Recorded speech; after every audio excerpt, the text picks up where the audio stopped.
नमस्कार मित्रों, आपका हमारे YouTube चैनल इंडियन लॉ में हार्दिक स्वागत और अभिनंदन है। इस चैनल पर आपको कानून से जुड़ी जानकारियाँ तथा लेक्चर्स मिलते रहेंगे। आज मेरा पहला वीडियो हिंदू लॉ से संबंधित है। हिंदू लॉ में सबसे पहले हम जानेंगे हिंदू कौन है। सामान्यतः हिंदू से तात्पर्य उन सभी लोगों से होता है जो हिंदू माता पिता से पैदा होते हैं और जो हिंदू धर्म में परिवर्तित हो गए हैं। अतः नंबर एक जन्म से हिंदू होता है। दूसरा, बौद्ध, सिख, जैन, आर्य समाजी जो मूल रूप से कभी हिंदू थे परंतु आज किसी अन्य धर्म में विश्वास करते हैं, वो भी हिंदू शब्द के अंतर्गत आते हैं। और तीसरा, जो भी अन्य आदिवासी या आदि निवासी हैं जो हिंदू धर्म में परिवर्तित हो गए हैं, वो हिंदू धर्म के अंतर्गत आते हैं। यही सब लगभग यही परिभाषा हिंदू विवाह अधिनियम 1955 की धारा 2 में दी गई है। धारा 2 के अनुसार हिंदू विधि निम्नलिखित व्यक्तियों पर लागू होता है। अर्थात धारा 2 में निम्नलिखित व्यक्तियों को हिंदू माना गया है। पहला, वीर, शैव, लिंगायत, ब्रह्म समाज, प्रार्थना समाज, आर्य समाज आदि जो किसी भी रूप में हिंदू हैं। दूसरा, जो बौद्ध, जैन या सिख हैं उन्हें भी हिंदू माना जाता है, परंतु मुस्लिम, ईसाई, पारसी या यहूदी धर्म को जो है हिंदू नहीं माना जाता है। धारा 2 की उपधारा 3 में बात लिखी हुई है, जो मुस्लिम, ईसाई, पारसी या यहूदी न हो, यानी कि ऊपर दोनों शर्तें पूरी करते हो और तीसरी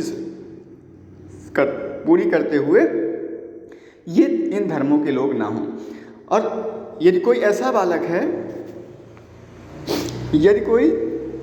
बालक है जिसके माता पिता में से कोई भी एक हिंदू है या दोनों में से कोई एक बौद्ध, जैन या सिख है तो वो हिंदू ही माना जाएगा। परंतु यदि उनके माता पिता में से कोई एक मुस्लिम है तब बालक हिंदू तभी माना जाएगा जब उसका पालन पोषण हिंदू रीति रिवाज से हुआ हो।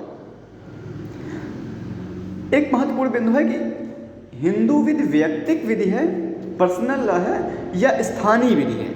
तो इसके उत्तर में हम कहेंगे हिंदू विधि स्थानीय विधि नाम पर एक व्यक्तिगत विधि है। अब ये व्यक्तिगत विधि और स्थानीय विधि, इसको हम समझते हैं थोड़ा सा। इसको उदाहरण के माध्यम से समझते हैं कि यदि कोई हिंदू जो किसी मिताक्षरा विधि से शासित हो रहा है, किसी ऐसे स्थान पर चला जाता है जहाँ के लोग सामान्यतः दायभाग विधि से शासित होते हैं, तो उस स्थान के परिवर्तन करने से वो ऐसा नहीं होगा कि वो दायभाग विधि से शासित हो जाएगा, वो मिताक्षरा विधि से ही शासित होगा। तो यही कहने का मतलब है हिंदू विधि व्यक्तिगत विधि है, स्थानीय विधि नहीं है। स्थान परिवर्तित कर देने पर वो जिस विधि से शासित होता था उसी विधि से शासित होगा।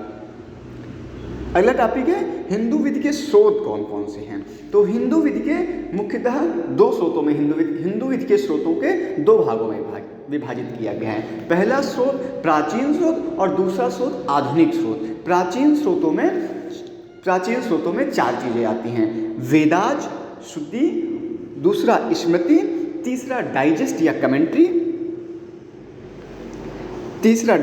कमेंट्री जिसको हम टीका या निबंध भी बोलते हैं, और चौथा रूढ़ि होता है। तो सबसे पहले हम बात करते हैं प्राचीन स्रोत। प्राचीन स्रोत में क्या होते हैं? सबसे पहले वेद आते हैं जिसको हम श्रुति बोलते हैं। वेद का मतलब है टू नो और नॉलेज। ये प्लस मैंने इसमें लिखा हुआ है, टू नो और नॉलेज इसकी जगह पर होगा, मतलब जानना या ज्ञान। वेद का शाब्दिक अर्थ यही होता है। और श्रुति का अर्थ होता है टू लिसन। वेदों को हिंदू विधि के मुख्य स्रोतों में माना जाता है, सबसे प्रमुख स्रोत माना जाता है। और जैसा कि हम सभी जानते हैं कि वेद 4 प्रकार के होते हैं: ऋग्वेद, यजुर्वेद, अथर्ववेद, सामवेद। ये 4 वेद हमारे वेदों में दिए गए हैं। फिर से रिपीट करते हैं: ऋग्वेद, यजुर्वेद, सामवेद, अथर्ववेद। अब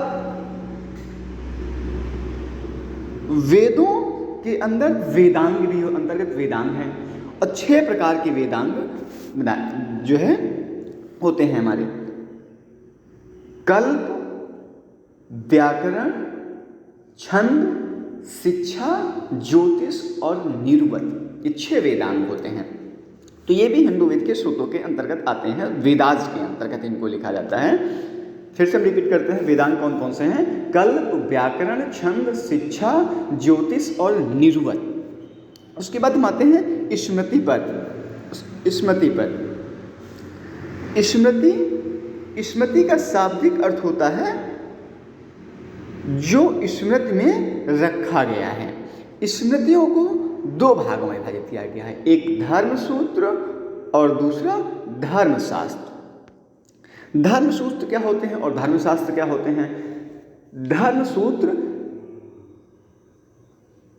ये जो स्मृतियां हैं, जिन स्मृतियों को प्रोज के फॉर्म में लिखा है, गद्य की भाषा में लिखा गया है, उन्हें धर्मसूत्र कहते हैं। और जो श्लोक के रूप में लिखा गया है, पोएट्री के फॉर्म में लिखा गया है, पद्य फॉर्म में लिखा गया है, काव्य रूप में लिखा गया है, उन्हें हम धर्मशास्त्र बोलते हैं। प्रमुख धर्मसूत्र हैं गौतम, बोधायन, अपस्तम, हरित। और प्रमुख धर्मशास्त्र हैं आचार, व्यवहार, प्रायश्चित। ये धर्मशास्त्र होते हैं।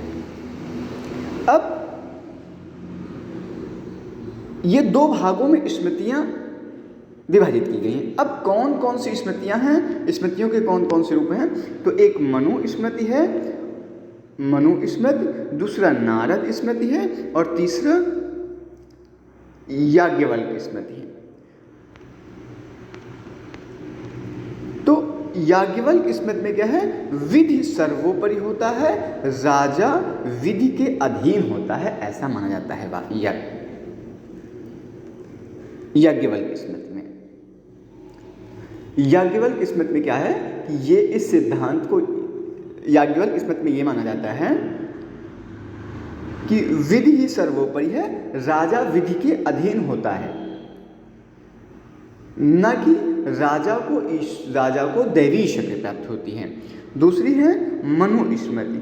मनुस्मृति यह स्मृतियों में सर्वोच्च स्मृति, सबसे प्राचीन स्मृति मानी जाती है और इसके संकलनकर्ता मनु हैं। लेकिन मनु कौन थे, इसकी कोई स्पष्ट जानकारी नहीं है।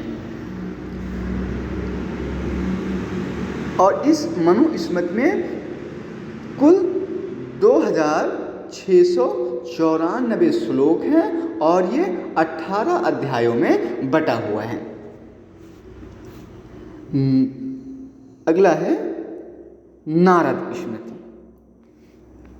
नारद स्मृति में इसे दूसरी सदी में लिखी गई है और इसे हम कह सकते हैं उस अपने समय की एक विधि संहिता थी। और तीसरा प्रमुख प्राचीन स्रोत में आता है टीका या निबंध, डाइजेस्ट या कमेंट्री इंग्लिश में बोलते हैं इसको।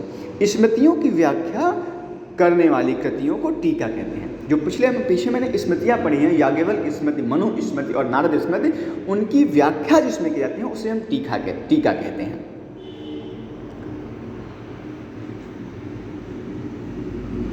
परंतु इनकी व्याख्या करते करते ये अपने मूल रूप से काफ़ी परिवर्तित हो चुकी हैं। तो कुछ प्रमुख टीका या डाइजेस्ट दिए गए हैं।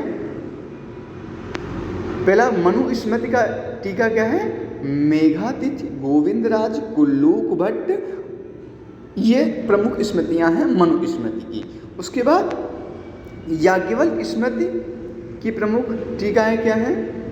विश्वरूप, विज्ञानेश्वर आदि, ये इसके जो हैं इसमें टीका हैं, डाइजेस्ट हैं। उसके बाद चौथा स्रोत है प्राचीन स्रोतों में रूढ़ि। अब रूढ़ि किसे हम रूढ़ि कहेंगे, किसे रूढ़ि नहीं कहेंगे? जैसा कि हम सभी जानते हैं कि रूढ़ि का मतलब जो प्राचीन समय से चलती आ रही है, लेकिन उसमें कौन कौन से अवयव होंगे तो हम उसको रूढ़ि कहेंगे। तो इसके देखिए प्रमुख अवयव लिखे गए हैं। नंबर 1 जो है रूढ़ि प्राचीनता होनी चाहिए। ये यानी कि काफ़ी प्राचीन समय से चलती आ रही है और कितनी प्राचीन है इसके बारे में कोई जानकारी नहीं हो तो ये कहते हैं कि रूढ़ि में प्राचीनता का तत्व विद्यमान है। और दूसरा प्रमुख तत्व है कि निरंतरता होनी चाहिए रूढ़ि में। रूढ़ि हमेशा लगातार जब से चल रही है तब से लगातार चलती आनी चाहिए। और तीसरा क्या है कि रूढ़ि में निश्चितता होनी चाहिए और उसमें युक्तता होनी चाहिए, मनमानापन नहीं होना चाहिए कि किसी का अहित करने वाली युक्ति नहीं होनी चाहिए। और चौथा है इसका कि ये विधि लोक नीति के विरुद्ध नहीं होना चाहिए, पब्लिक पॉलिसी के अगेंस्ट नहीं होना चाहिए। जिससे कि लोक व्यवस्था बाधित होती हो। और चौथा है विधि विरुद्ध नहीं होनी चाहिए, कोई भी रूढ़ी ऐसी नहीं होनी चाहिए कि जिससे कोई लीगल प्रोविजन का वायलेशन होता हो, विधि के विरुद्ध नहीं होनी चाहिए। अगर ये सारे तत्व किसी रूढ़ी में विद्यमान है तो हम कहेंगे कि वो रूढ़ी एक विधि का रूप धारण कर सकती है। और रूढ़ी के प्रकार में जो दिया गया है, 3 प्रकार की रूढ़ियाँ होती हैं। एक स्थानीय रूढ़ी होती है, और दूसरा जातीय रूढ़ी होती है या जनजातीय रूढ़ी होती है, और स्थानीय रूढ़ी होती है, जातीय रूढ़ी होती है, और कौटुंबिक रूढ़ी होती है।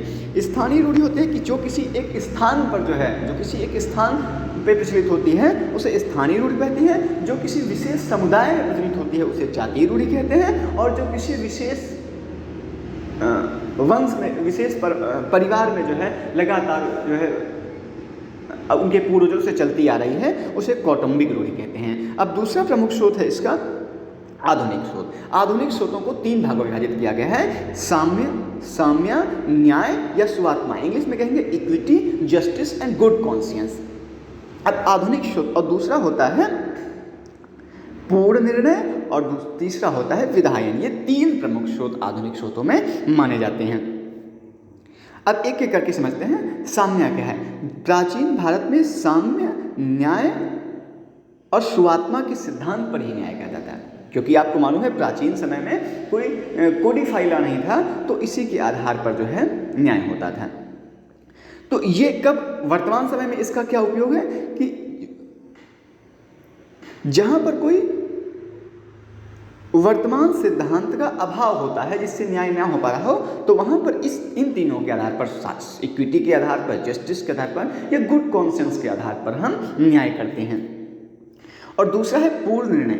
न्यायिक निर्णय भी भविष्य में दृष्टांत का काम करते हैं, अर्थात हम कह सकते हैं कि न्यायालय के निर्णय भी एक विधि का रूप धारण करते हैं। जैसा कि वर्तमान समय में प्रोविजन है हमारे संविधान के अनुच्छेद 129 में सुप्रीम कोर्ट को, और अनुच्छेद 215 में हाई कोर्ट को, अनुच्छेद 129 में सुप्रीम कोर्ट को, अनुच्छेद 215 में हाई कोर्ट को लिखा गया है कि ये कोर्ट ऑफ रिकॉर्ड हैं, अभिलेख न्यायालय हैं, यानी कि इनके निर्णय रिकॉर्ड अभिलिखित किए जाएंगे, उनका रिकॉर्ड रखा जाएगा और ये अपने अधीनस्थ न्यायालय पर ये निर्णय बाध्यकारी होंगे।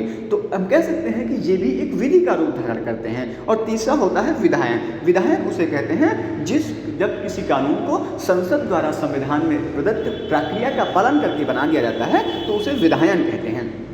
तो ये तो विधि के प्रमुख स्रोत ही हैं वर्तमान में, जैसे Hindu marriage act 1995, Hindu succession act 1956, Hindu adaptation and maintenance act, guardianship act, ये सब क्या है? ये सब विधायन हो गए हैं। उसके बाद हम आते हैं schools of Hindu law. Schools of Hindu law यानी कि हिंदू लॉ की कौन कौन सी शाखाएं होती हैं? तो हिंदू लॉ की मुख्यतः 2 शाखाएं होती हैं, एक मिताक्षरा शाखा और दूसरी दायभाग शाखा। अब मिताक्षरा शाखा क्या है? जो याज्ञवल्क्य स्मृति हम स्रोतों में पढ़ गए हैं, उस पर जो कमेंट्री लिखी गई है विज्ञानेश्वर, और ये विज्ञानेश्वर द्वारा लिखी गई है। इस मिताक्षरा क्या है? याज्ञवल्क्य स्मृति पर लिखी गई विज्ञानेश्वर टीका रचित मिताक्षरा अधिक महत्वपूर्ण और विख्यात है। इसी के नाम पर इस शाखा का नामकरण हुआ है।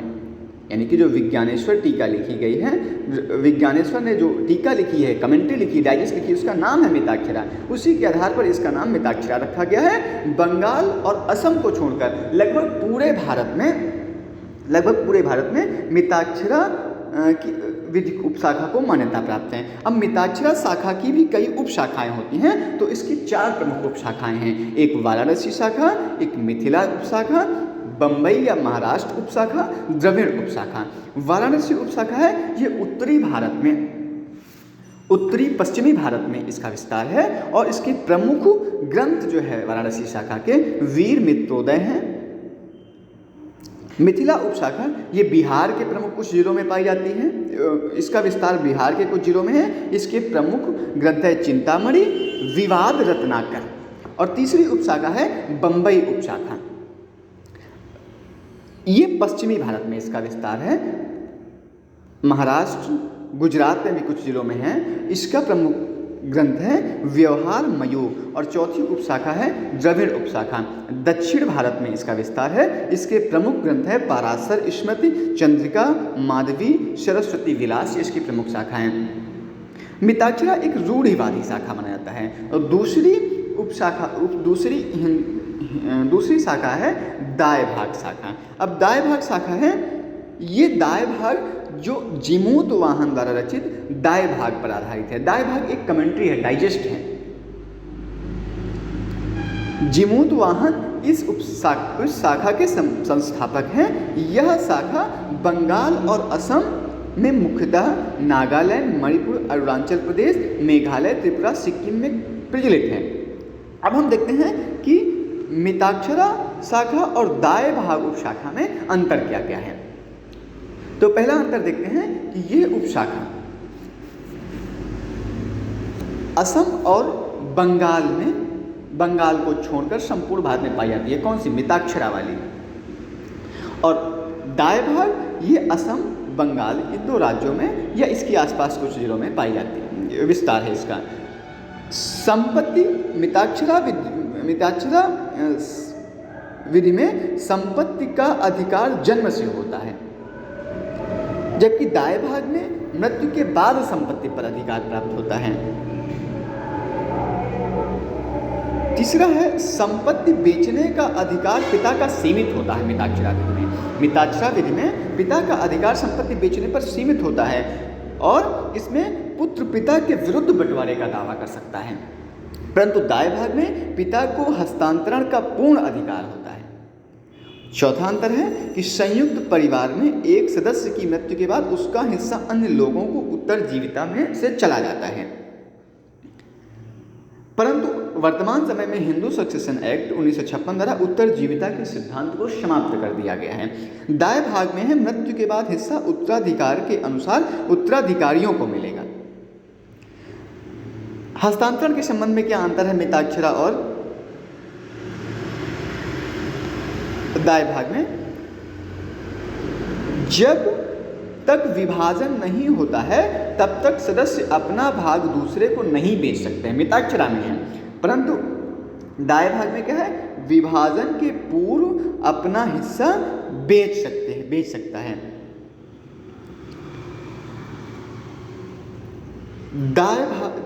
दाय का सिद्धांत रक्त पर आधारित है। मिताक्षरा में दाय का सिद्धांत रक्त पर आधारित है और मिताक्षरा में दाय पारलौकिक लाभ प्राप्त करने के सिद्धांत पर आधारित होता है। ये दाय क्या है, इसकी एक अलग वीडियो बनाकर हम आपको इसको समझाएंगे। दाय अगला है मिताक्षरा में फैक्टम वैलेट का सिद्धांत सीमित तौर पर लागू होता है, परंतु दाय भाग में फैक्टम वैलेट का सिद्धांत पूर्ण रूप से लागू होता है। तो इस वीडियो में हम आपको दाय और फैक्टम वैलेट का सिद्धांत, ये दोनों चीज़ एक नई वीडियो में, नए टॉपिक में हम आपको कवर करेंगे। धन्यवाद। यदि आपको वीडियो अच्छा लगा हो, आपके विधिक ज्ञान में वृद्धि हुई हो, तो आप हमारे वीडियो को लाइक करें, चैनल को सब्सक्राइब करें और शेयर करें। धन्यवाद।